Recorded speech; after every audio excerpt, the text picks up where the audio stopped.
একটা ব্যক্তি সে বুঝতে পারে সে পাপ করলে ভালো থাকতে পারে না, সে চায় সে আর পাপ করবে না, সে চায় আল্লাহর পথে যেতে, সে চায় 5 ওয়াক্ত নামাজ পড়তে, সে চায় ভালো মানুষের মতো থাকতে, সে একটু শান্তি চায়, সে তার অগোছালো জীবন থেকে বের হতে চায়, সে যে পাপ করে সবকিছু বাদ দিতে চায়। কিন্তু এরপরও মানুষের ধোঁকা, নিজের পরিবেশ, শয়তানের ধোঁকা, নিজের নফসের ধোঁকা, এই সবকিছু মিলে পাপ করে ফেলে।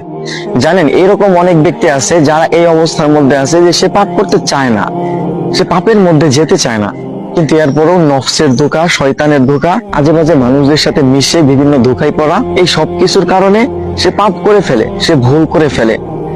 কিন্তু একটা মানুষ সে যখন ভুল করবে, আবার তওবা করবে, আবার ভুল করবে, আবার তওবা করবে, এই মানুষটা যদি এইভাবে চালায় যাইতে থাকে এবং একটা সময় গিয়ে হয়তো আল্লাহ তাআলা চাইলে সে একদম পাপ থেকে মুক্ত হয়ে যাবে, সে একদম ভালো হয়ে যাবে।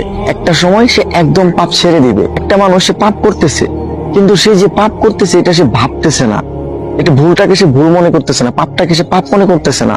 সে একটা খারাপ কাজ করতেছে, সে পাপ করতেছে, তার কাছে মনে হচ্ছে না যে এটা ভুল, এটা খারাপ, এটা পাপ, আল্লাহ তাআলা এটা অপছন্দ করেন, আল্লাহ তাআলা এটা থেকে দূরে থাকতে বলছে। এই মানুষটা যদি পাপ করার সাথে সাথে এইরকম চিন্তা করে আর মাফ না চায়, তাহলে এই মানুষটাই মূলত পাপের কারণে ধ্বংস হয়। এই ধরনের মানুষ, হ্যাঁ, এই ধরনের মানুষ মূলত পাপের কারণে ধ্বংস হয়।